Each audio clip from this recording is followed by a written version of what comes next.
Good evening, and welcome to tonight's Seven Stories Up Book Buzz, Romance Edition. We are delighted to have you all joining us today at the Stavros Niarchos Foundation Library. My name is Espacia Caterinis, and I'm a staff member here at SNFL. Before I introduce today's program, I would like to thank the Stavros Niarchos Foundation for making programs like this possible. I would also like to remind you that if you don't already have a library card, it is easy to get one by visiting any information desk in this building. Finally, I encourage you to visit NYPL's website and take a look at future Seven Stories Up programs like this one.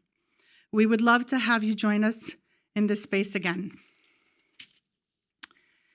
Today's lineup includes two panels with romance writers and an opportunity to learn about new and upcoming titles in the genre from Penguin Random House Library Marketing. Our first panel includes Abiola Adams, a spiritual teacher, intuitive coach, and award-winning author whose work spans fiction, nonfiction, and personal development. Heather Ang, a lifelong writer and third-generation Chinese American, as well as a native New Yorker who grew up in working-class Queens. And Christina Forrest, a USA Today bestselling author of romance books for both teens and adults. Our panels will be in conversation with Ann Bell, SNFL's Managing Librarian of Programs and Outreach. Please welcome Abiola, Heather, Christina, and Ann. So welcome to SNFL. We're so excited to have you here. So we're going to talk about, can everybody hear me? Okay. So we're going to talk about just what inspires you, how you came up with your ideas, and just tell us anything you want. So my first question, maybe we'll start with Abiola. For those who haven't read your work yet, how would you describe the heart of your latest book? Maybe in one or two sentences. So first of all, thank you so much, all of you, for coming out in this weather. This is awesome to get together to have this conversation. So my work is all about becoming who you were born to be. And that's true for the nonfiction and the fiction as well. And so Honey Goddess, the book that I'm talking about today, is all about a New York girl she runs a hair salon. And she happens to pull some oracle cards with her friends, and it's during a cosmic event, and they end up embodying the goddesses that they pulled the cards of. And so becoming who you were born to be. I love that. I love the spiritual aspect of it. I was saying that when you do get to read her book, she has a wonderful dedication. Maybe we'll talk about that a little bit later. Heather, what about you? What inspired you to write your book? So my novel is Double Happiness, and it's my debut novel, so no one has read any of my work before. But Double Happiness is the story of Mei Lee. She is a 36-year-old late bloomer from working-class Queens, New York, who finally has it all until right before her wedding, an unexpected new love interest makes her rethink her hard-won love, life, and career choices. And it's a sunny, fast-paced read. It's a dual point of view romance, but it also tackles timely topics like financial insecurity, social striving, toxic work, and mental health. Yeah, there's always like someone that comes along right before you're going to get married, right? It always happens that way. Christina, how about you? Tell us what your book's about. So my upcoming book is called The Summer Girlfriend, and it publishes in June. And this is a book about a woman named Noelle who had to drop out of college when she was of regular college age. And years later, she is saving up to go back to college, but she loses her job. Her dream is to become a librarian, actually. But she has run out of options in order to pay for her upcoming tuition. And by really happy circumstance, she meets a young business heir named Jeremiah. He's the heir of a baked goods company that I may or may not have based on Tate's Bake Shop. And he is in need of a fake girlfriend for the summer because he's been lying to his family about having a girlfriend. And he and his family have a beach house on the Jersey Shore. I'm from New Jersey. And I just was like, you know, Black people go to the beach all the time. And I wanted to write a book about Black people at the beach. And so it was inspired by my love of the Jersey Shore, the real Jersey Shore, not the TV show. And I love fake dating, and I love stories about people who learn to believe in themselves and believe in each other. I believe she works at a bookshop, right? Yes, she works. She's also a bookseller. Yeah. Yeah, we like her. All right, that's wonderful. Abiola, what draws you personally to writing romance? What keeps you coming back to the genre? You were saying you have written in other genres. Yes.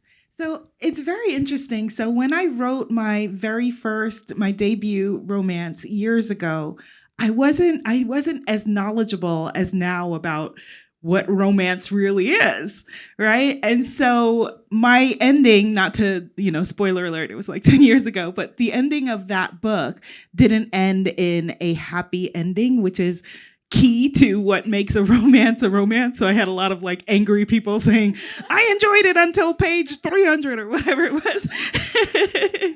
And what draws me to romance is the happy ending part of it, the optimism of romance. So, as a writer, you put your main character in the most, horrible situations that you can imagine. So with Lola, who is my woman main character of Honey Goddess, that, when she is channeling this goddess now from these oracle cards, she realizes that her Leo boyfriend, I'm a Leo, but very different Leo women and Leo men, but she realizes that her Leo boyfriend is a jerk, and ooh, here comes a billionaire. Wow. So the optimism of it is absolutely what draws me and pulls me in. Yeah, I think that would probably be the same for a lot of people. And interestingly enough, I've dated 5 Leos, so there's something to that. Bless you. Yes, yeah. So definitely I'll tune into yours. Well, Heather, what about you? What keeps you, well, this is your first book, so what drew you to writing in the romance genre? Is there, something that really sparks your interest there? Yeah, similar to Abiola, it's the optimism of the genre. And for me, at heart, I'm an optimist. I tend to have a sunny personality and bring the positivity. And I do love a happy ending. But as a citizen of the world, I'm also a mother to a 3-year-old daughter. And I'm frankly horrified at a lot of what's happening in the world and a lot of the hateful rhetoric that is designed to divide rather than unite people. And I do love how romance allows you to explore social issues and to challenge the status quo and to gently advocate for change while also giving people a story of love and hope and optimism. Yeah, well, and your book is called Double Happiness, so we all need more happiness, right? We need more happiness. Triple, and quadruple happiness. Thank you. And Christina, what drew you to romance? You also have written several books. This is actually a question that I ask myself a lot because all of my books are romances. And I think I really just love, and I've always loved romance movies and romance novels since I was younger. And it was almost like I was not interested in reading a book or watching a movie if there wasn't some kind of romance subplot. And to be honest, sometimes with books, even though I try my best to be well read and to read widely, if there's no romance, it is a little tough for me. But I think that something that draws me to romance is the characters have to be willing to be vulnerable.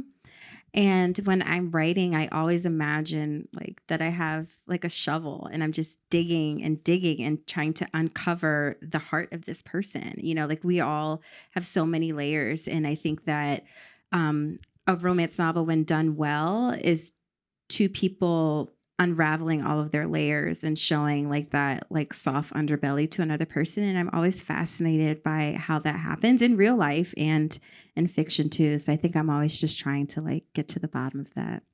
Yeah, that is amazing. Like it's a hard thing to be vulnerable. So to write about it, even you're being vulnerable and writing about it, all of you. So, we thank you too.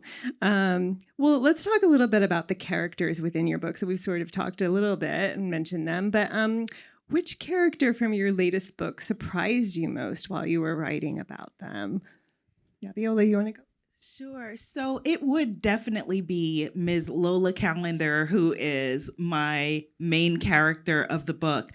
We, as writers, it's like, we have, especially, it depends on if you're in, we have the camps of people who like to outline, the outliners, and the people who are what we call pantsers, who, write by the skin of your skin of your throat, or wrong metaphor, but you know what I mean. But the interesting thing is that I am a staunch outliner. But when I started writing this book, she kind of took over, and she's like, I know, Abiola, you have this kind of cute story planned for me, but I'm going to go over there, and I'm going to do this, and I'm going to do that. And it's a multi-generational story that really begins, and it's a very interesting thing.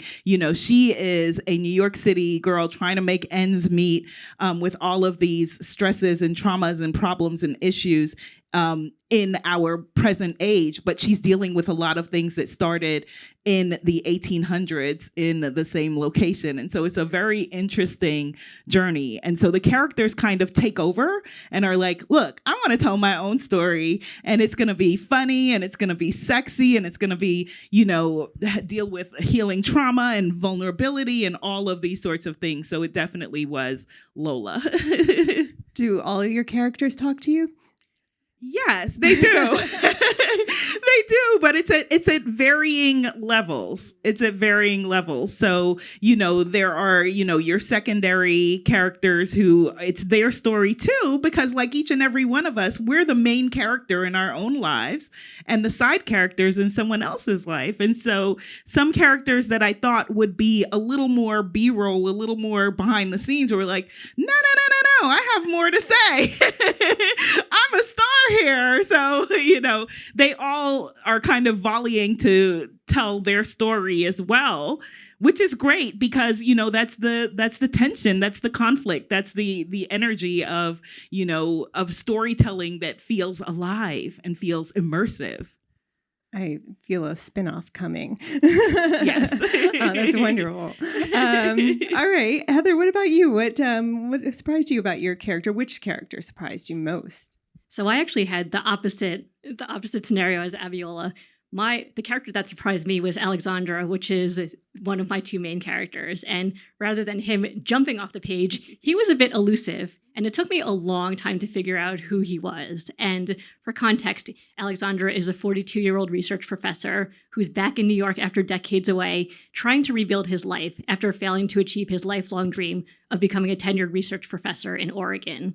So my novel is told in dual POV. So it's May's chapters and then Alexandra's chapters. And his chapters were always so much shorter because I didn't have a good grasp of who he was, and that made it hard for me to render him on the page. So then I finally decided that to get to know Alexandra, I had to go to Oregon, and I had never been to the Pacific Northwest before. So I flew out to Eugene, Oregon, and that was my first time there, and I was just wowed by how different it was from the East Coast.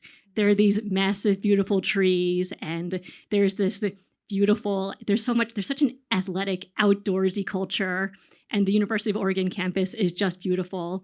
And when I got there, I could imagine Alexandra's life. I saw the life that he had built out there for 2 decades, and I saw what he had given up by leaving it behind and going to New York to restart his life. So for me, it took a while to get to know him, but once I did, my novel started to come together. I've read a little bit of your novel, and I think that captures his spirit. Like, he comes across very elusive when you first meet him. And so I think, maybe that was just ingrained in his personality, and it came through when I was reading it. So, thank you. What about you, Christina? Which character is surprising you? Nobody. And Nobody. honestly, thank God, because no, seriously, because The Summer Girlfriend was my eighth book, right? And so when we're talking about signs, I'm a Capricorn and I'm a crazy outliner. And so I do so much character work beforehand. And then sometimes it doesn't matter. Like, you get to a certain point, and then I sometimes have this thing where I'm 20,000 words in, which I don't know what that is, like page numbers, but then I have this huge epiphany. I have to start over, and that's always horrible. But it's just sometimes that it is what it is. But with The Summer Girlfriend, I did not have any writer's block. And it was like to the point where I was suspicious of what was happening, but no, the characters just did all the things, and it felt right for them to do all the things that I put in the outline. Literally the first time that's ever happened to me. So nobody surprised me. They all did what I wanted them to do. That's great. If only that could happen in real life, right? Well, let's talk a little bit about the tropes of romance novels. Are there any that you sort of are drawn to or that you use in your novel that, that sort of came from inspirations otherwise? Abiola, what about you?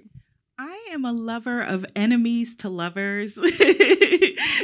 Enemies to lovers is my favorite trope. And so, when Lola meets Sebastien Dablemont, who is this New Orleans financier, of course, she's like, he's the worst person that she has ever met in her entire life and wants nothing to do with him. And people like him, and we'll see how well that goes. But enemies to lovers is definitely one of my favorite tropes. I also happen to really like micro tropes. So there's a lot of conversation about micro tropes, which could be like anything, like little things from the way that the male character hands, for example, like people are very into there's like a lot of women like talking about like his hands, so like like when he's driving, like she's like, oh, okay. Or the way that maybe they lean in a door frame is interesting. Then there are like women who are like blushing and about to like fall on the floor here. So like the leaning on the door frame and like, or like his, the veins in the arm, like rippling. I'm looking at my girls over here like, yeah, girl, the veins in the arms, yeah. So those micro tropes are also great. And it's fun to be able to play with, like there are things like, like you were talking about like fake dating and all of those things. And it's a great time that people are having these open conversations about tropes and playing with the tropes, because it used to be like a very like taboo sort of thing, like, ew, tropes, like why would we do that? But you can, it doesn't shut your creativity down to talk about tropes. It expands it and gives you room to be able to play and They're tropes for a reason. They're tropes for a reason. Absolutely. You reminded me very much. I'm sure some of you have watched Fleabag, and when she brushes the hot priest's fingers, like just ever so gently, and that's like the most erotic thing. That rings true to you too. All right. What about you, Heather? What are your favorite tropes? So my all-time favorite trope is the love triangle. And I actually had no idea how hard it was to write a love triangle and how to do it really well until I started writing my novel, because there's a very fine line and there's a very delicate balance in constructing a love triangle that's believable and that crackles with romantic tension, but never veers into like that icky cheating territory. So I did a lot of revising to find that right balance in my novel, and also to make sure that the two love interests in my novel, Alexandra and Joey, were both equal contenders for May's heart. Yeah, I like when like you're not sure which one to root for, like because they both are so appealing. So I like that. Christina, what about you? Marriage of Convenience. That's my favorite. I came to romance through reading historical romance, and so it's very prevalent in historical romance, more so than contemporary. One of my books has modern Marriage of Convenience, and that was really fun to write. I see Marriage of Convenience as like a really turned up version of fake dating, because you're married and you can't get out of it. But you can, but it's more complicated. So I would say Marriage of Convenience is definitely my favorite. Is there any that you like to subvert, trope-wise? I think all of them. I don't know. I like the subverting, like the only one bed. Kind of like, wow, we just happen to get here and there's only one bed, go figure, is one that I like to subvert. Also, like you were talking about with the love triangles, like that there are a lot of people that really hate and despise love triangles because, as you said, it's a very tricky thing, like, and people don't know if is the person cheating or if it's really obvious that we know who, how it's going to go. Or Do you have any that you like to subvert, Heather, that come up in your first novel? For me, I hope that I did subvert the love triangle, but I'm not going to speak about how because I don't want to spoil my book. Christina, what about you? I don't even know if I would consider this subverting. I don't know if that's ever anything that I'm intentionally trying to do, but I do know that I always rely heavily on realism. My thing is like, if this were to happen, okay. So it's highly unlikely that you are going to fall in love with a very popular R&B singer and he's going to be the love of your life. But if that were to happen, this is how I think it would happen realistically. And so that is my example that I always give is like the Christopher Nolan Batman movies. Like it's so unrealistic that a man in a clown suit is going to be running around terrorizing the city. But if it were to happen, this is how it would happen realistically. And so that's like how I apply to my romance novels. Like these situations are probably not going to happen to you, but if they were to, this is how I think it would play out in a way that's believable. It could be plausible. It could happen. You could meet a crazy clown. Well, let's talk a little bit about the emotional depth, because of course in romance that's got to be there, right? We want to connect with these characters. So how do you balance the emotional depth with the pacing and the plot? for me, my writing is character driven. So I think that, when you follow the energy of the character rather than trying to force them into the pacing and the plot, and story structure, so you have to know it in order to be able to then play within it. It just works.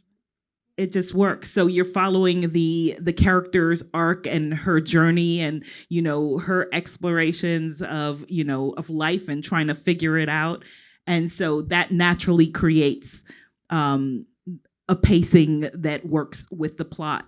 But I had a very interesting situation with my very, very first draft of Honey Goddess before I gave it to my beta readers, where I did realize that there was a pacing issue, but it was because it was very, I'm a very interior writer. I like to really be in their mind. And so there were things where I felt like I was telling you too much of so I needed to just pull a lot of that back. And then once I did that, then it just naturally unfolded in the right pacing. And that makes perfect sense with what you were saying before about how they sort of speak to you. That fits in with your spirituality, the themes of spirituality in your book too. So yeah. Heather, what about you? For me, and it sounds like everyone up here, I'm also a plotter too. So before I could even get started drafting, I have to know everything. I need to know who my characters are. I need to know their emotional arcs and also the romantic arc, and then the overall plot, the whole story arc. And for me, I always think of writing as weaving a French braid. So you have all of those elements, and then as you weave them together, you gradually introduce bits of information until you have a braided narrative. And also, like Abiola, for me, the emotional arc is the most important part, because that's really the heart and soul of your story, how your character evolves, what motivates them, how do they get in their own way, and what are the obstacles they have to overcome in order to find happiness. Yeah, I like that. Christine. Those are really good answers. And sort of similar, for me, I think character informs plot, and sort of because regardless of what subgenre of romance you're writing, the character is the characters are so important because it's all about chemistry and dynamics. But I use Freytag's plot pyramid. If you Google it, I use that for all my books, and I also use Romancing the Beat. It's a craft book, and once I do a lot of prep work and I know where they need to get to a certain point, and then the characters and their personalities inform how they will get there. But it's basically literally just tracking multiple things at the same time. It's a juggling act, yeah. Well, and you get to know your characters so well that you sort of can understand their emotional state and how they're going to react. Kind of like you were saying, you want it to be plausible. So you really try to understand that. Well, can you talk about maybe what was fun or maybe particularly difficult about writing your book or your characters? Abiola. So the fun part, I really love outlining. So I love that Christina mentioned, romancing the beat, which I use also combined with Save the Cat and the hero's journey. And so, using that time to really like get in there with your characters. And I'm also a big research nerd, so a part of the main part of the story takes place in New York, but there's a journey to New Orleans. And so like you went and had to go, and like I love doing that, like bringing the realism, the real energy of where these places are. The locations almost become a character in and of themselves. And so all of that, like going on the journey with the characters, when I hand in my novel, I miss them. I'm like, oh, I miss them. How are Bass and Lola doing? Like because they become like, like I know them so well.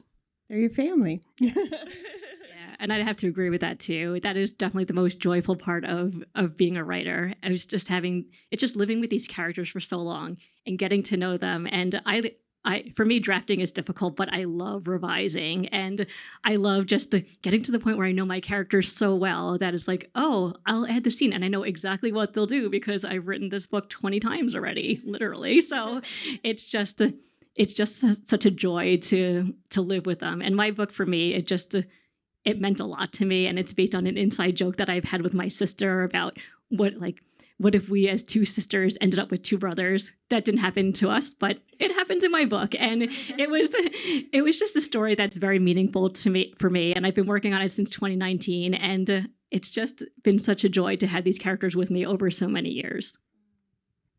My answers are sort of similar. I also love revising as opposed to drafting. I think that the most fun part is obviously the scenes between the two characters and like building the chemistry, and you're just like, oh my God, they're so cute. But I also really love the setting. This book, The Summer Girlfriend, is set at the fictional beach town called Heart Beach, and I just was literally writing about all the stuff that I loved to do when I was younger, and we would go to the beach, like eating funnel cake and ice cream, and the seagulls who have no respect for personal space, and just like the smell of the ocean, all of those different feelings and things that I experience whenever I go to the beach. It was fun to write that and to create this fictional town. Well, I'm going to ask you one more quick question, then we're going to take a couple of questions from the audience. Do you remember the first romance book that you read? Yes.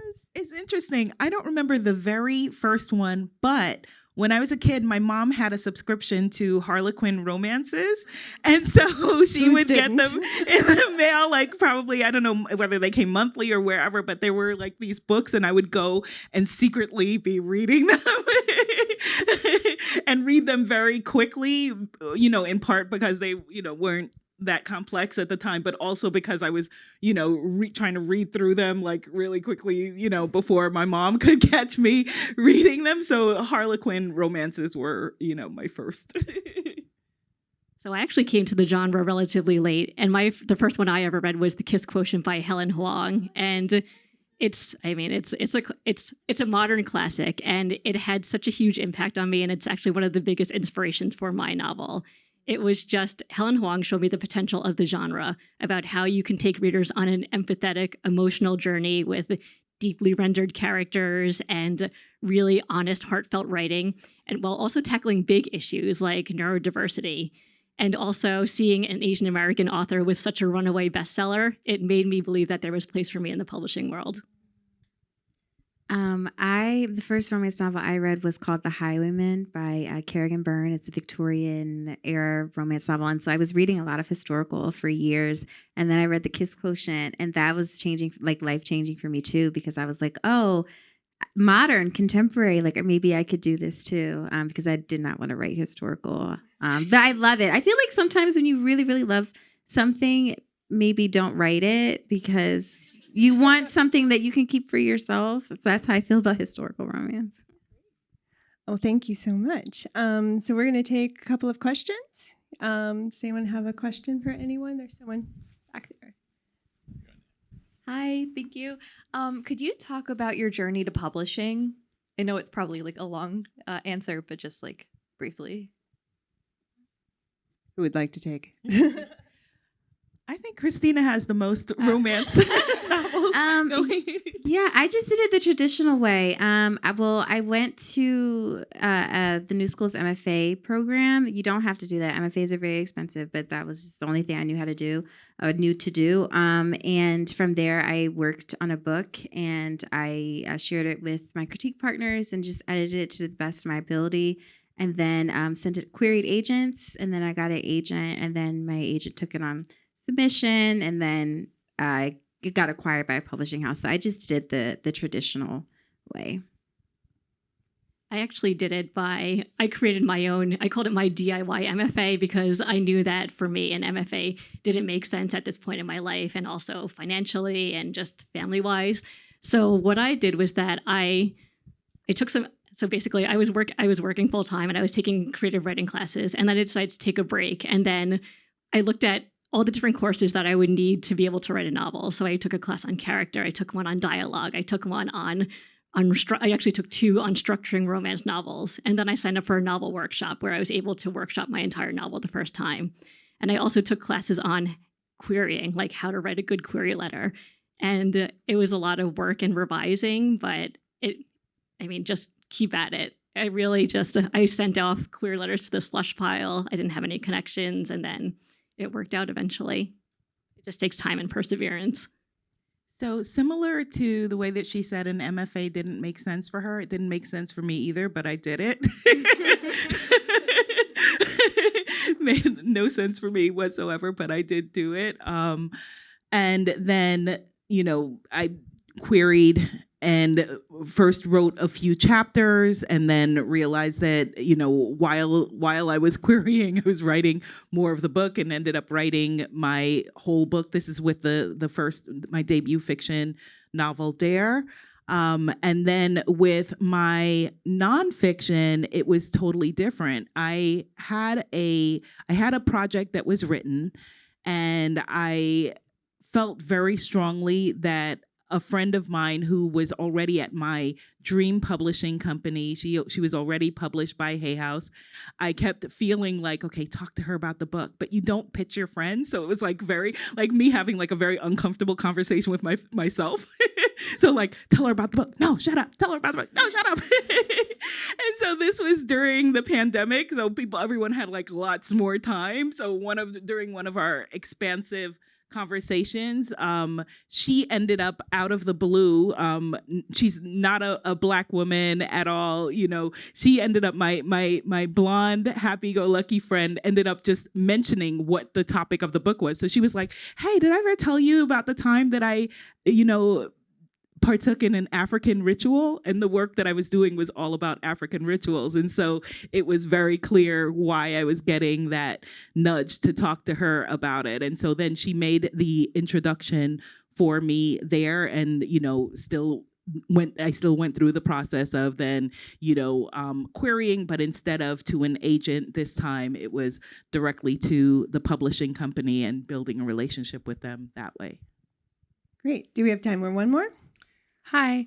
I'm over here.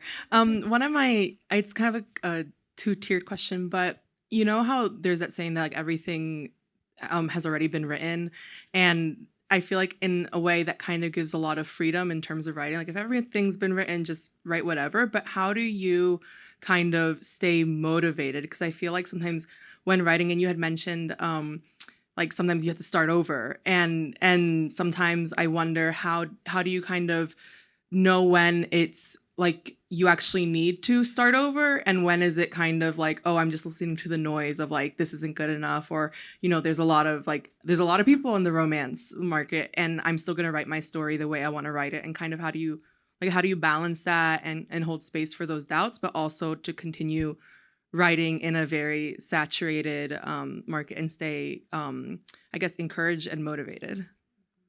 That's a good question. So I guess the short answer is you are the only person who can write with your voice. So, and I think that's something that is so great about the romance genre is that you can have like, and when my book, The Partner Plot, came out, it's about like high school sweethearts who end up married in Vegas. And there was another author who had the same like top line plot, but our books were completely different. And that's because we're two different people and we bring something different to the books. And so I think that from that perspective, you bring your own unique voice and approach to any book. The market is saturated. That is true.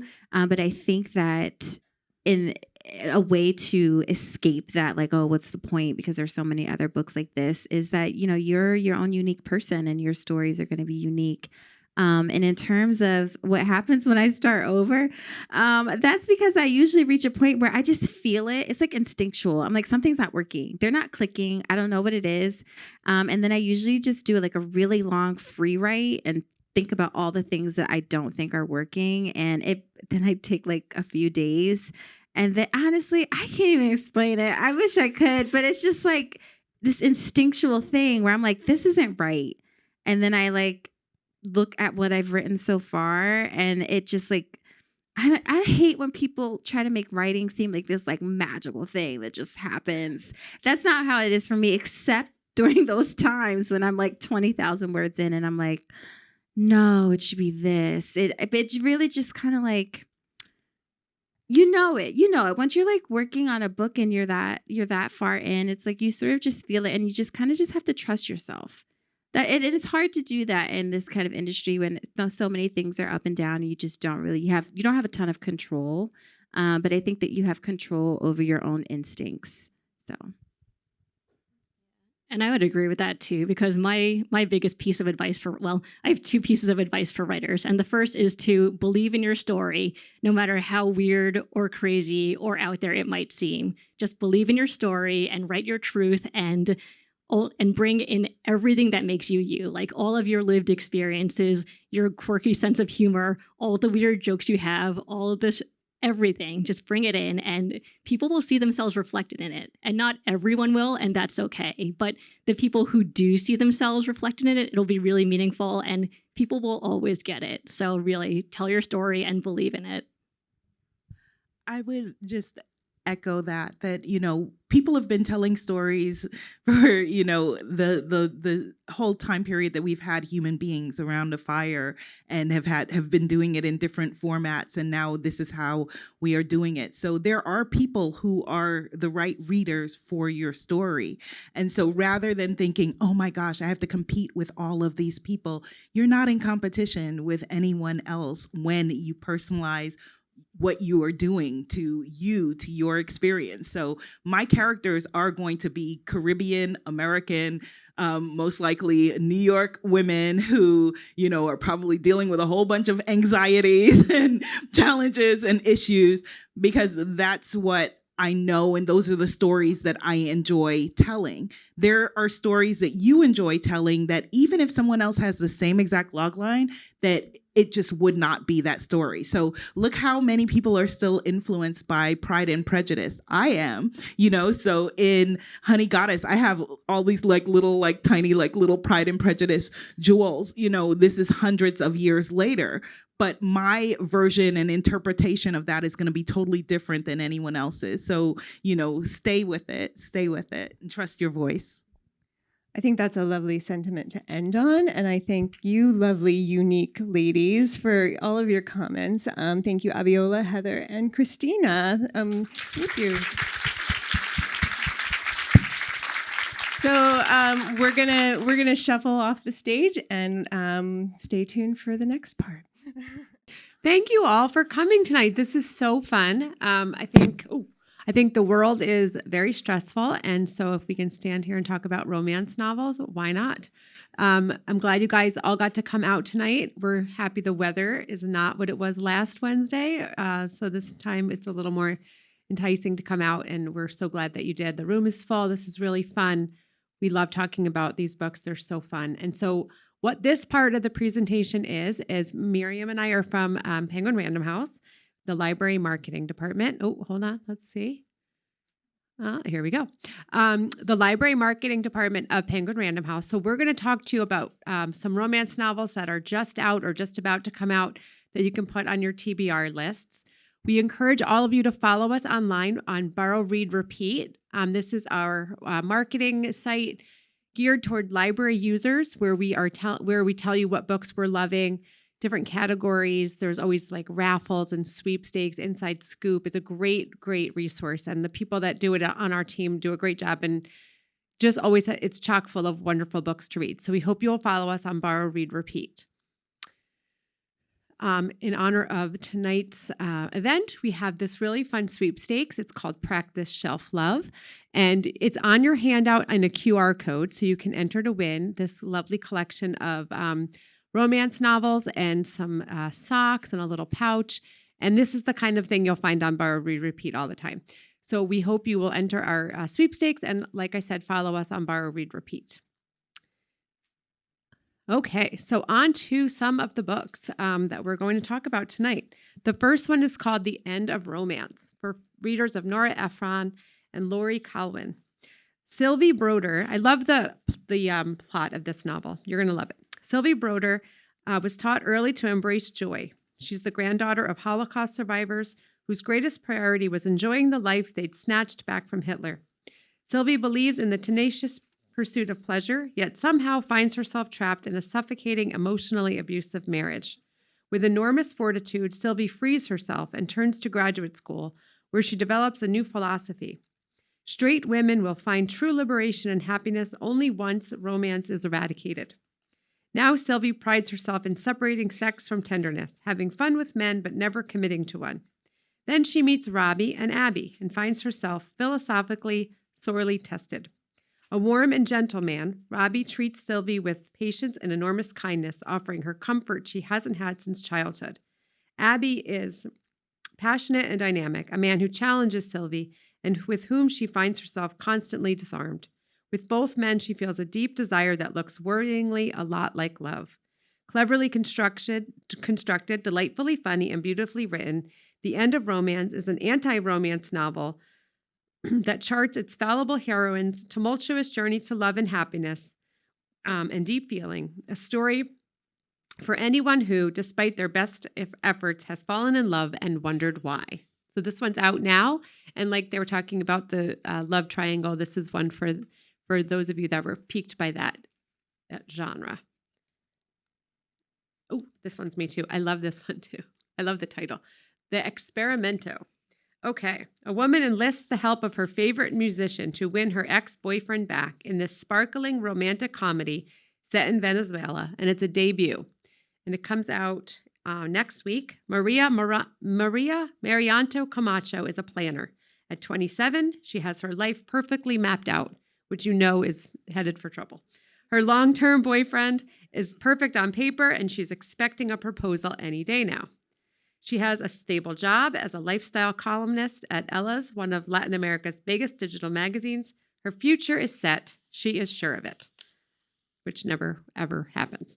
Until everything falls apart overnight. Marianto loses her boyfriend and her job, but she's determined to get them both back with an idea that is either delusional or genius. A juicy new article for Ella's that documents a series of romantic experiments to get her ex back. Thus begins the experimento. With her bank account dwindling, however, Marianto lands a temporary gig on Venezuela's hottest new singing competition show. Her job? Personal assistant to Simone Arraza, the lead singer of her favorite indie band. It's only her second day on the job when Simone discovers Marianto's list of romantic experience. Striking her ideas and replacing them with his own better ones, out of desperation, she offers a proposition. Help her win back Alejandro, and she'll give Simone's band a profile in the magazine once she returns to Ella's. But between the close quarters on set and the blurred lines of a budding friendship, Marianto and Simone find themselves irresistibly drawn to each other, caught in a whirlwind of unexpected romance. How fun does that sound? All right, Miriam is up. Good evening, everyone. So our next title is No Matter What. This is a second chance slow burn romance by the Brooklyn-based best-selling author of Ready or Not and Promise Me Sunshine. Sometimes love sends you back to the drawing board. Roz and Vin can't look each other in the eyes anymore, let alone share a bed. It's been a year since they survived a life-altering accident, and their marriage hasn't been the same. But Roz has held out hope that they can fix things until she discovers Vin signed a new lease. She does what any soon-to-be divorced Manhattanite would do: sign up for figure drawing class. Between Roz's determined attempts to improve her artistic skills and her adventures with her best friend Rafi, she can almost ignore Vin's impending move-out date. But it would all be a lot easier if Vin wasn't Rafi's older brother, and if she didn't still find him incredibly attractive and kind. So kind, in fact, that Vin offers to let Roz draw him. What is she supposed to say? It's probably better than her original plan of finding some random male model online, and she needs all the practice she can get. Plus, that's sure to make a separation easier, right? Focus on every detail of your estranged spouse's body while drawing them in the nude. But after the year they've spent avoiding each other, it feels good to see and be seen again. As Roz works to capture the wholeness of the person she fell in love with, will they both be able to draw upon the feelings they buried deep inside and finally heal together?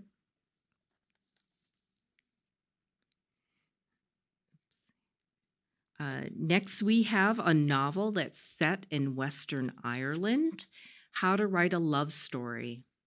Sierra Sheridan's father has left her with three things: a sprawling and distinctly ramshackle estate on the Irish coast, the outline for the finale to his best-selling epic fantasy series that he wanted her to finish, and writer's block. Enter Sam Avery, Frank Sheridan fanboy and hotshot editor, sent from the New York publishing house direct to Sierra's doorstep. Sierra was expecting a crusty old-timer, so the handsome young American is a surprise. And for his part, Sam was expecting Sierra to have written something by now. Sierra and Sam have 2 weeks of the hottest Irish summer on record to write this novel together and secure Frank's legacy. But will their own love story be the plot twist neither of them see coming? This has humor and heart in perfect measure. The author, Catherine Walsh, reads like an Irish Emily Henry, bringing the perfect balance of romance and laugh-out-loud comedy that primes this book to be a smash hit. See, they'll never run out of plots when it comes to romance novels. All right, A Lady for All Seasons. This is from the acclaimed author of Chef's Kiss and A Gentleman's Gentleman. It's a riotous Regency romp featuring a charming and unforgettable gender-fluid lead. It is a truth universally acknowledged that a woman who has lost her fortune must be in need, not want, of a husband. Beautiful, cunning Verbena Montrose must marry to save herself and her odious family from abject poverty. Fortunately, what she lacks is a dowry, but she makes up for it in the currency of gossip. When she hears an alarming rumor about her very dear, very queer friend Etienne that could ruin him, she comes to his aid with a proposal, for a marriage of convenience, that is. But when Verbena discovers that a mysterious and celebrated poet by the name of Flora Whitcomb has been publishing verses that hint she is onto their scheme, Verbena has no choice but to pretend to be a poet herself to confront her in a local salon and unexpectedly be charmed by her. Flora, in turn, is terrified by and smitten with Verbena in equal measure, but she holds a secret of her own. He is also William Forsythe, a struggling novelist and fifth son of a minor noble family. And if circumstances don't allow Flora to woo Verbena, perhaps William can. Faced with two suitors and a fiancé, Verbena, who has always had to be clever to survive in society, starts to realize that she might need to think outside of society's constraints to find true happiness. This is fun and obviously for fans of Bridgerton, because let's face it, the episodes can't be long enough. So, all right. And Beneath, here's for you romanticy people. I know you've been waiting. Beneath, hundreds of years before the Elam ruled supreme, humanity risked everything to rebuild after a devastating war in this explosive dystopian romance and prequel to conform. 23-year-old Sasha Cadell knows time is running out in the underground city. Filled with survivors of the nuclear fallout 6 years ago, she works in the expansion sector, trying to escape the memories of those she lost. Her bleak existence is upended when Tristan Hayes, a stunningly handsome, frustratingly determined commander of the force, recruits to join him and his elite team of soldiers as they embark on a secret mission to the surface. But under the surface, secrets and deception run as rampant as illnesses, and not everyone will survive the rise of power, more terrifying than anything they've ever known. And that one comes out the end of March.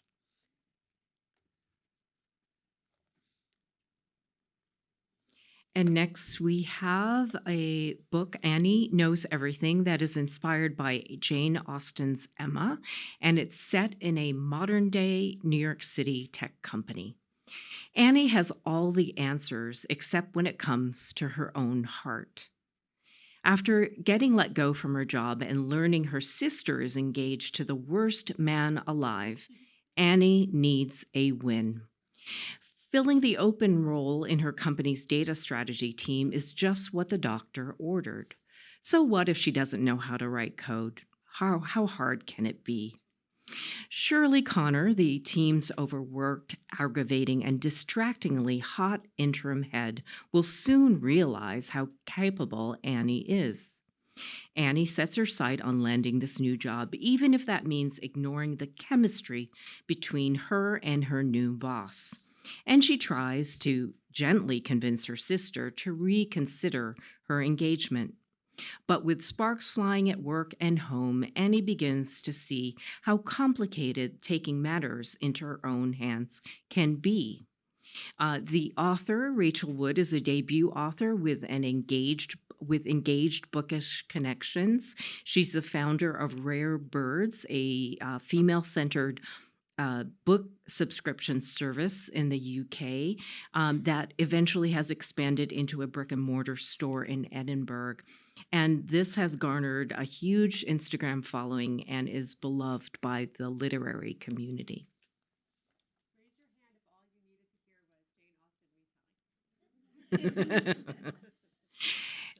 Next, we have Puck, and this is an LGBTQ plus rom-com that's inspired by A Midsummer Night's Dream. Meet Puck, the non-binary 30-year-old mastermind behind Homewreckers, a reality TV show that puts troubled couples through hell with a little help from their exes. Used to being the one pulling the strings, it shocks Puck when their life undergoes a plot twist of its own and their college roommate Mia announces her engagement to her ex's best friend Damon. Having only recently broken up with her longtime boyfriend Xander and never having had much in common with Damon, Mia's news leaves her friend group reeling and Puck's mind whirling. When they arrive for a week of wedding festivities at an upscale resort, Puck immediately sees that Mia's marriage will lead to misery and takes it upon themselves to save their friends by rearranging the couples without anyone finding out. But as Puck comes up against a type A maid of honor, hell-bent on making this wedding happen, it becomes clear that they will have to deliver the greatest stunt of their career. If only they can take their eyes off the bridesmaid. After all, the course of true love never did run smooth. Written with Samantha Allen's signature charm, wit, and irresistible dose of Shakespearean mischief, Puck is the ultimate rom-com for our chaotic era and a celebration of the friendships that carry us all through it all. And lastly, we have the very definition of love. And this is Bridgerton meets Emily Henry in a fresh take on Regency romance. It's 1860, and Harriet Bancroft doesn't mind that she's on her 5th season with no marriage proposals. It gives her more time to write her dictionary of modern slang. Words are her passion, especially the exciting, filthy ones men have kept hidden from women for far too long. Enter the ultimate teacher.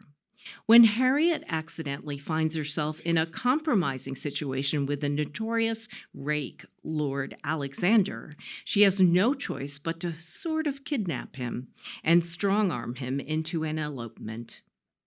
This arranged marriage has a very particular condition.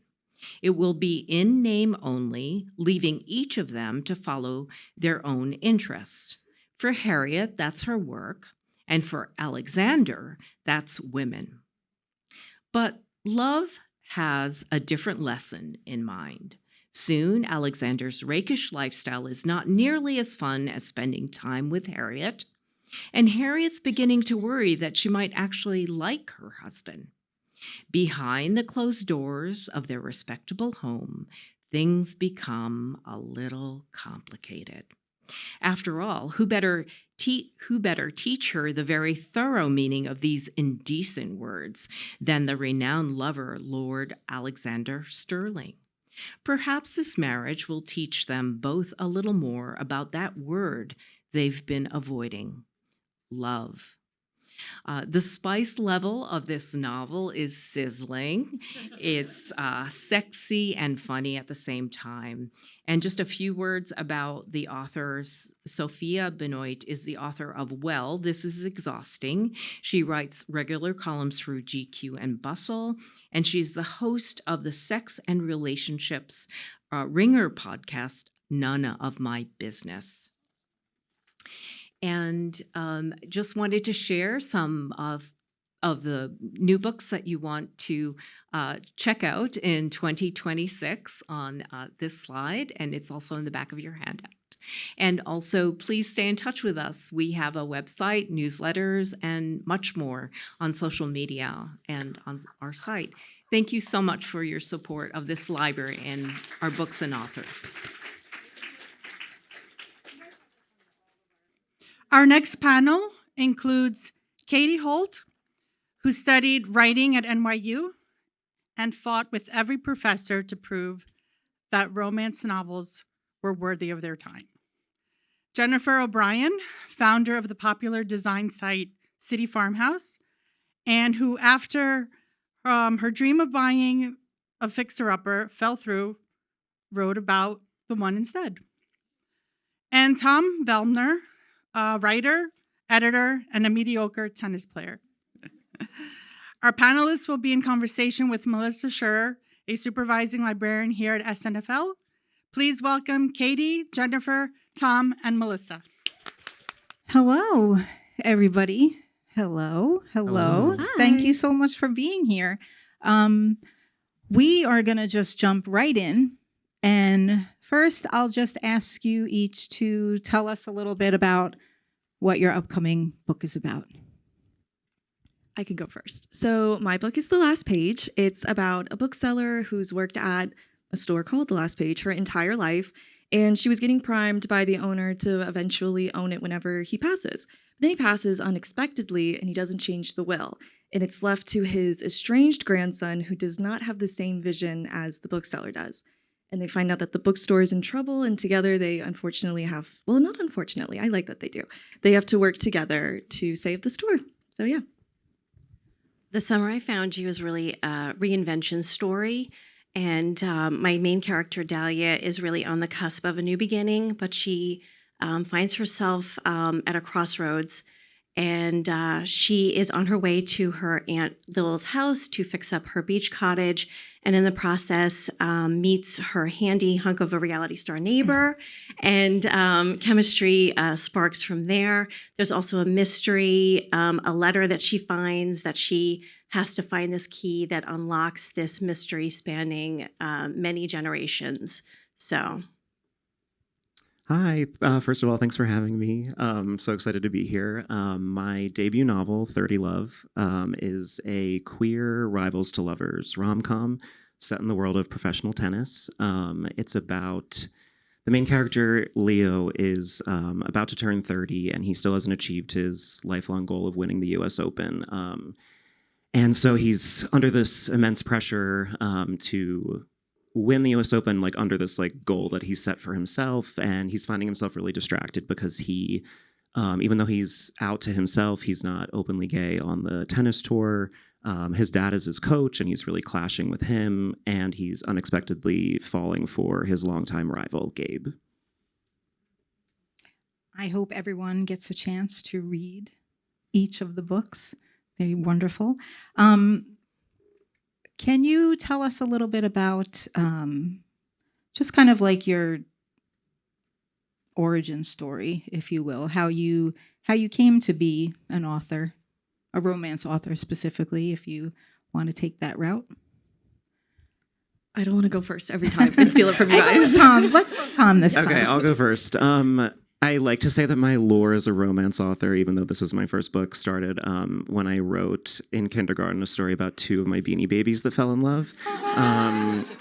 Except it was a boy and a girl, and that's the last straight romance I've ever written. But since then, I've always been interested in writing. I went to school for journalism and worked in media for a while. I now work in nonprofit comms. So I've always been interested in writing and rom-coms and tennis.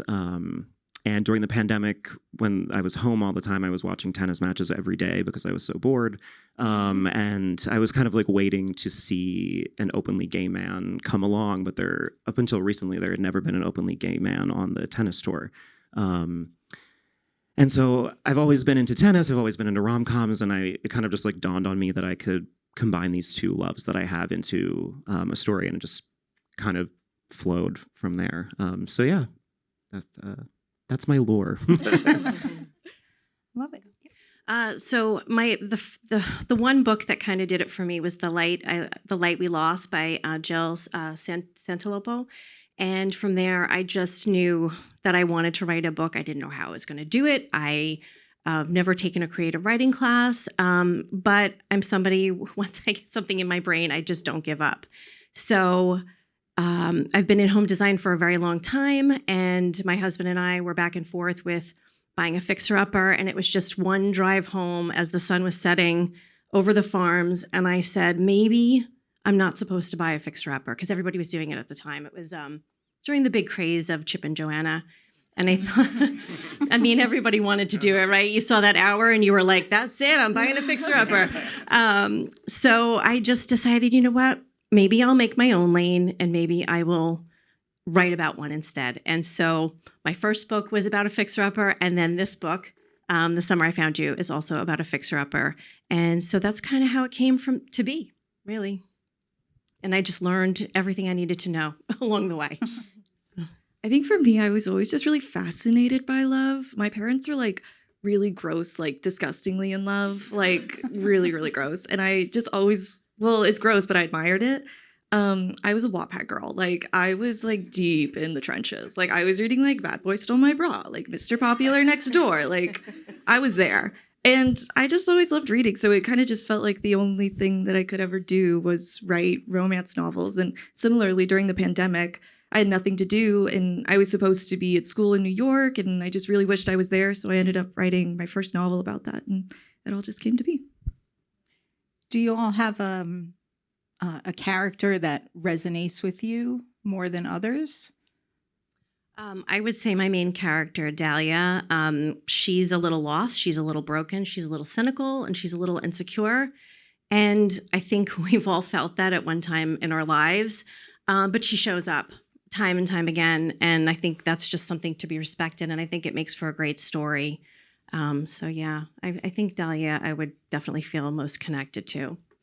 AKA Dimples. Yes, that's right. Okay. Yeah, I definitely resonate most with my main character, especially his navigation through discovering his identity and working through his anxiety and his people-pleasing tendencies. And also his dad is his coach, like I said, and his dad has multiple sclerosis, which my dad has too. And so I really wanted to have this extra layer in the book that explores their relationship and the ways that Leo feels pressure on himself that he's like set up for himself, like this goal to win the US Open by 30, but also the pressure he feels to follow in his dad's footsteps because his dad was a pro player as well, but was forced to retire early because of his diagnosis.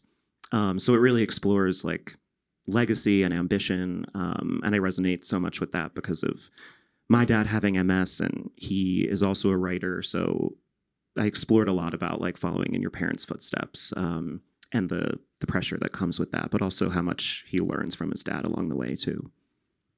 Yeah, my books are very autobiographical to some degree. I really resonate with both my main characters, Rosie and Ella. I wish I were more like Rosie. She's very optimistic, very romantic, always is like happily ever after is a when, not an if. And I love that about her. And that's who I wish I really was in my own head in daily life. Whereas Ella, I think I relate to her a little bit more because she's very type A. She's very much the person that's going to get shit done. Sorry, can I curse? Sorry. It's a library. Sure. Sorry, I didn't know. She's going to get things done. Like, she is like the girl you turn to, I guess, and that has that responsibility.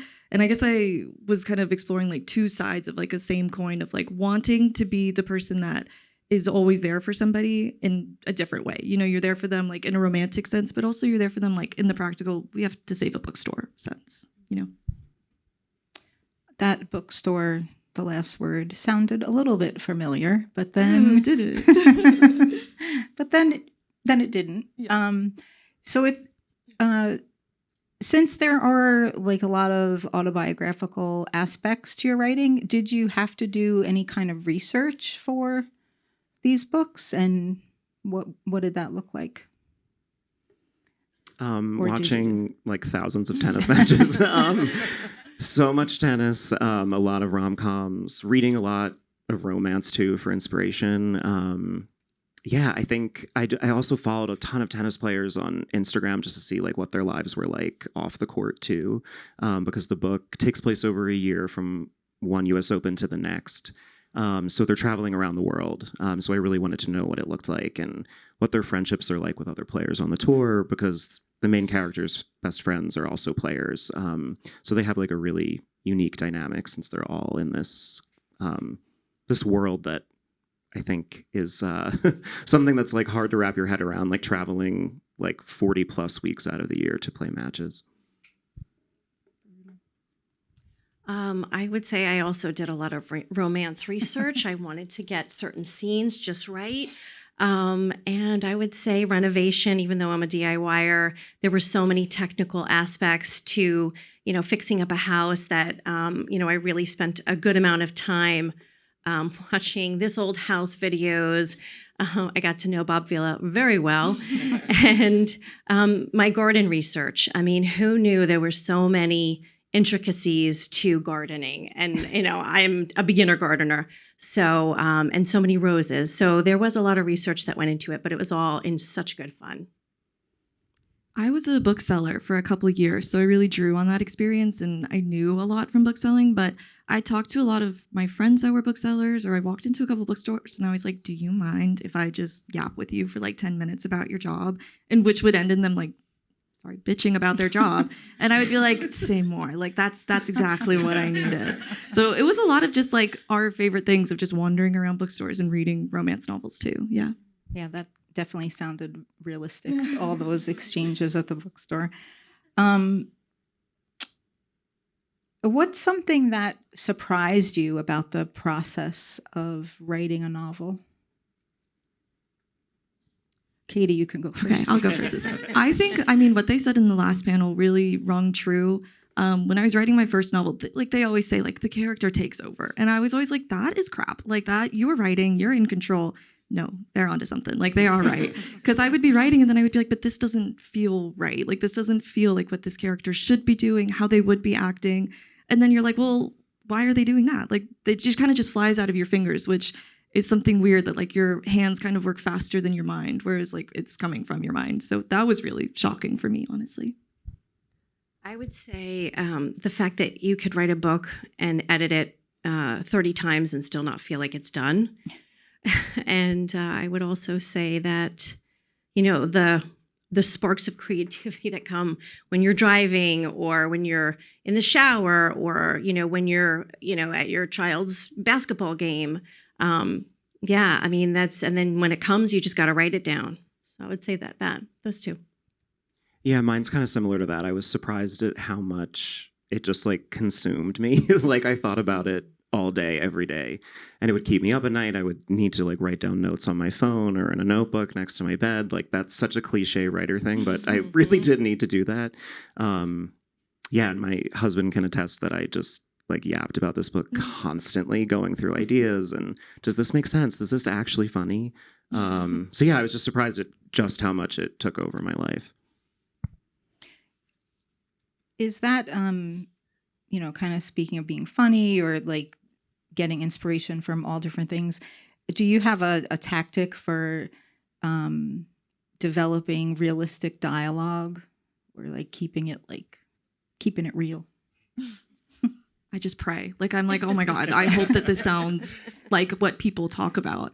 I think I read a lot of it out loud though. I think sometimes I'm like, but would I actually say that like that? Like, would somebody actually say it like that? I think it was really hard when I first started writing to write men because I don't interact with a lot of men and I just don't do that in my daily life. So I was like, what do... I'll leave. Besides Tom, besides my fave. But I was like, what do men talk like? Like that was probably the hardest part. But I think like speaking it out loud or even just like looking at it like a script was helpful. I agree. Reading out loud is so beneficial. I also, read a lot in my genre, so I'm always taking copious notes. And I also, somebody on a podcast gave me this tip, and I thought it was a great tip.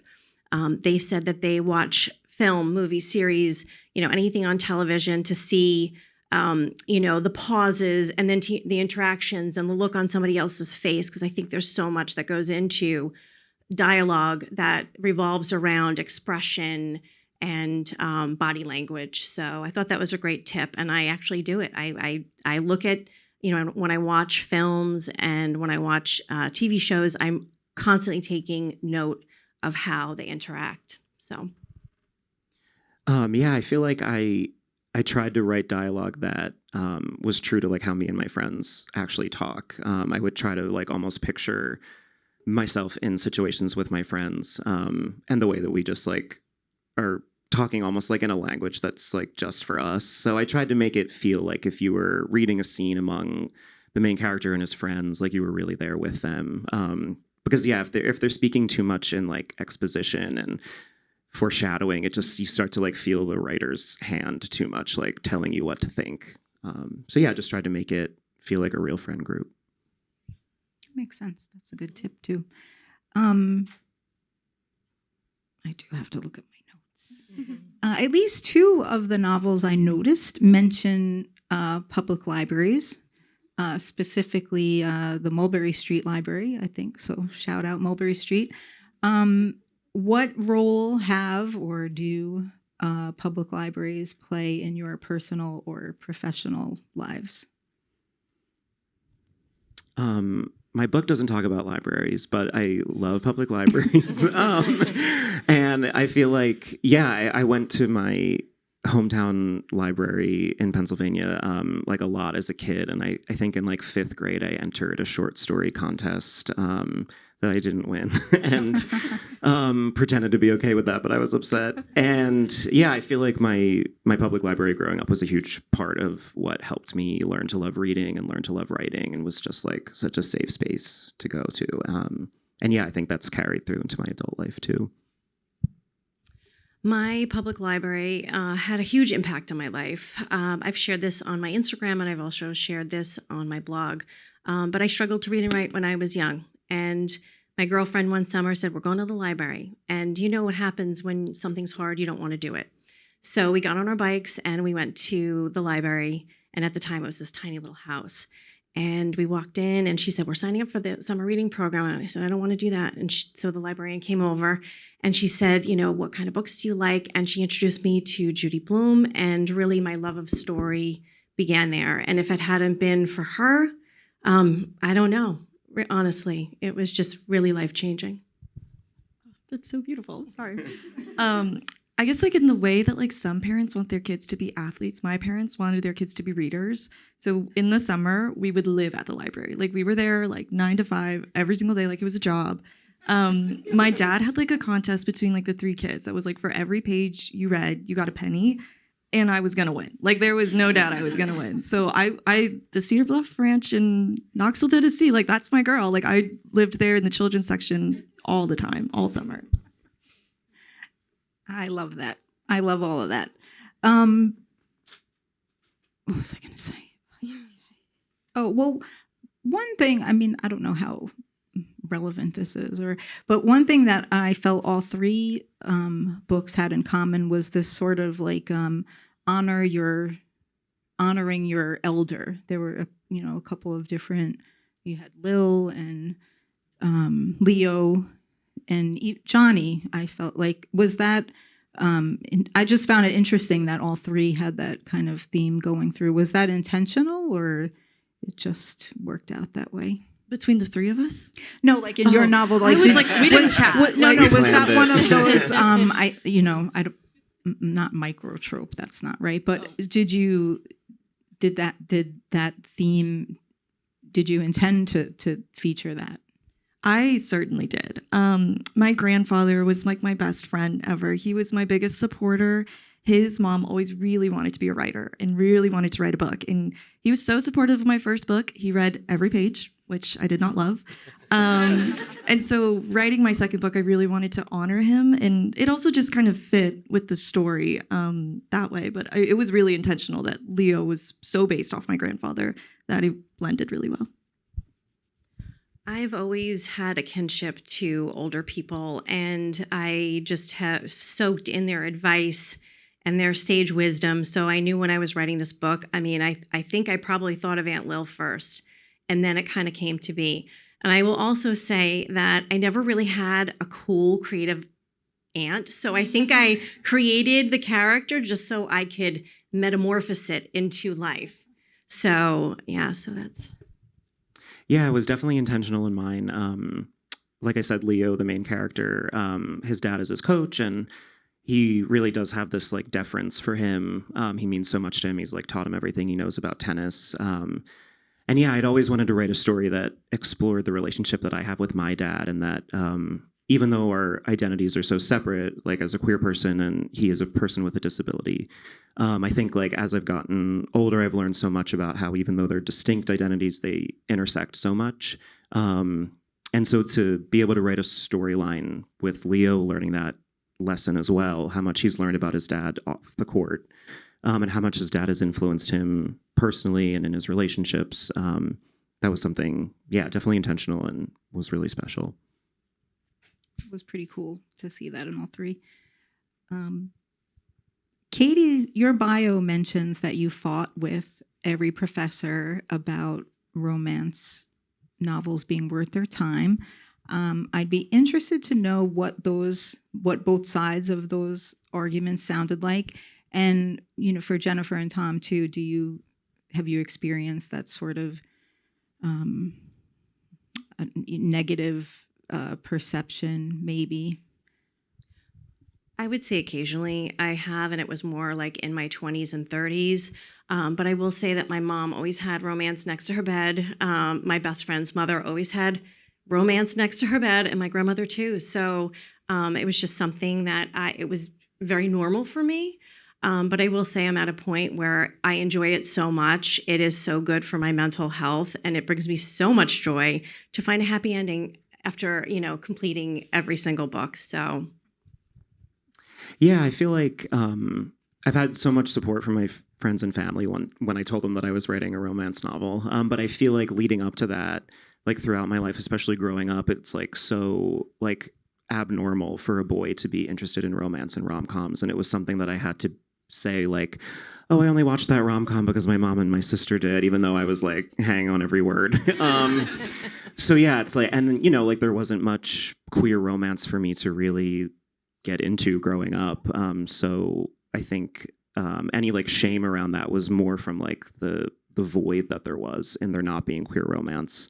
But now, yeah, I think like the romance community is so strong and so special. So like as soon as I decided I wanted to write this book, I knew I was getting into a world where there was not shame around that, and that celebrated happy endings. Yeah, I wish I had those experiences. My first book is pretty much like what those conversations would sound like. I did an undergrad degree at NYU, and I took creative writing classes, and I was not going to let anybody tell me I couldn't write romance. Like, I was taking fiction classes that were specifically about like genre fiction or about prose or whatever. And anytime I came in with a story, they would be like, "But what if they didn't get together?" As if that was like the most interesting thing in the world. I was like, that's like every like literary fiction book ever. Like, we're good. And so I would fight with them. And I mean, for me, with like growing up with romance, my parents didn't know I was reading romance because there's like, I grew up in the era of not historical romances, like with the bodice rippers. I grew up in like the cartoon cover era. So they didn't know what I was reading.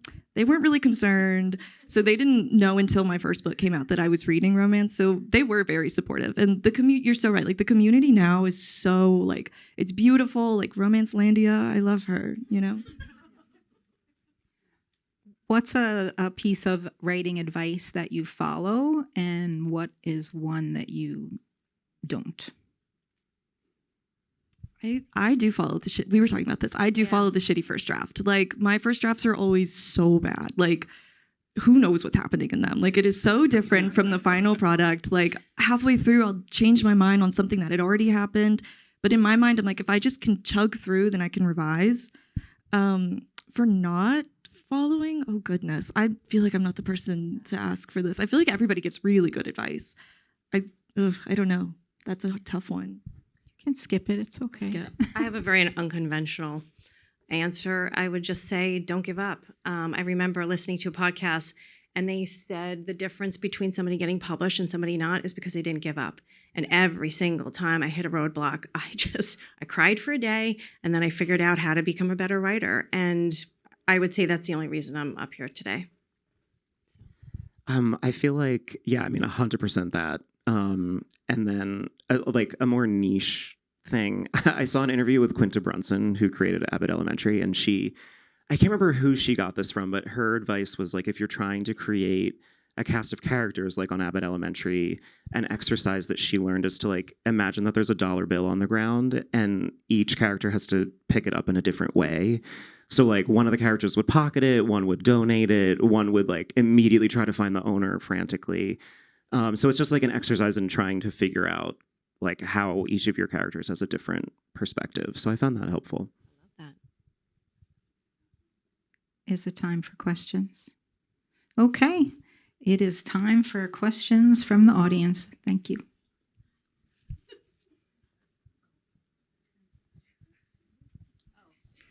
Hi. I'm actually curious because you guys all had semi-similar answers about how you felt connected to your character in one way or another. I want to know, is there any point where you were writing that you felt extremely disconnected from your character, where they made a decision that you were like, I would never do this in my life? And was it easy or was it difficult to write that? That's a good question. We're stumped. That's a good one. I think some of the times when either of my characters would speak their mind so clearly and frustratingly and angrily, I'm just not the kind of person that's confrontational. And they are. Like, they're going to make their voices heard. And that wasn't difficult to write, I would say, but more like aspirational. Like, I was like, ugh, like they ate that. Like, if only that were me, you know? But I guess that's probably when I felt most disconnected. I don't know. I would say there was a decision that she made to keep something from Noah, the other main character. And I understood exactly why, because I was writing it. But at the same time, you know, my heart, I felt so bad for him. So yeah. Yeah, I think like I'm a pretty stubborn person, but like my main character, like the rivals to lovers aspect of it, like the main character and the love interest like really dig their heels in for so much longer than I think I would even be able to like handle. Like, I couldn't cope with how long they let this go on. So I think that's probably the part that I would disconnect with, because like as much as I'm stubborn, I'm also like I want what I want. Yeah, I'll do this one, and we could probably do one more. Hi, my question's for Tom. I'm like a huge tennis fan.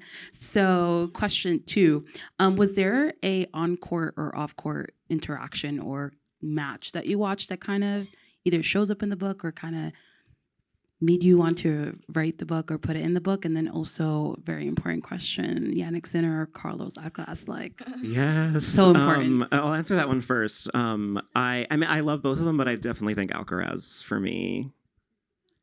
Oh no, she's upset. I do love both, but I think I fell in love with Carlos's game first. But I don't know that there was like a specific match. But there were definitely like there like are players who are so chummy with each other and like play doubles a lot together. And like I think I just sort of started to imagine like, like what if there was more going on behind the scenes there? Yeah, where I'm like, why are you two playing doubles together? Are you in love? And then I was like, I have to write that story. So yeah. I think we have one towards the back already. Okay, yes, hi. Sorry, I know we were supposed to only have the last question, but I'm the editor for all of these books, so I get to ask a question. I love you guys. You did amazing. I'm going to ask a very general question about, my name is Jess, about romance in general, because it is it's something I've been thinking a lot about lately, especially with the state of the world and how we all need distractions, but we also need distractions that are productive and that broaden mindsets. And so I think romance is the perfect example of that. And I'm curious, like, what brought each of you to romance, because there are such specific hallmarks for the genre. You know, they can't be together at the beginning, they have to be together at the end, and this, that, and the other thing, and yet it's the magic that happens in between. So what is your favorite, or to you the most important thing about the romance genre? That's the big question. Yeah. I think for me, I really came to it because I was having a hard time with my mental health. And I was specifically seeking out books where people were having a hard time with their mental health. And sort of some way in that, I found like a romance novel where that was combined. And it just gave me so much hope. Like it was just so lightening for me to see like somebody who struggles really bad with depression and anxiety to like fall in love and find a bit of happiness in their life. And I think that kind of speaks to like what I write too, where, I mean, in this book, it's a lot about grief, but there's still hope at the end of the tunnel. You know, there's still a way to overcome. And I think romance really lends to being able to explore broad themes like that. And you know the characters are going to be okay. You know that there's going to be that happily ever after, which is what I really, really love about the genre personally. I think it's just such a nice way to spend your time to read a book or listen to an audiobook, and in 8 hours or how many days it takes to read the book, see a character go from struggling to finding their groove and finding their happy ending. And it's just, gives me hope. Again, it's great for my mental health as well. There's always just little, sprinkles of hope, usually throughout the book. And for the most part, friendships, it really explores friendships and, the good parts of relationships, well, sometimes the bad parts too. But yeah, I really enjoy seeing the character arc, and it just, makes me happy. Like I root for them. So. Yeah, I think what's so special about romance is like I sort of think about it like the pill and the peanut butter, like giving your dog a pill, but like disguising it. Like I think romance maybe seems like, oh, it's just fluff. And like, even if it is, that's fine. Like, great, escape and like have joy and comfort. But I think like so many romances that I read, there's so much political in it. There's so much queer in it. There's so much about race. And like, it's such a nice way knowing that there's like a happy ending coming. There's a safe place to land at the end. Like it gives you space to really process much heavier things, more political things along the way. But knowing that like at the end, you're still going to feel good, which you don't really get in the world right now.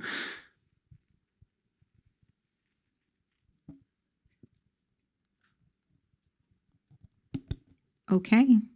Thank you very much.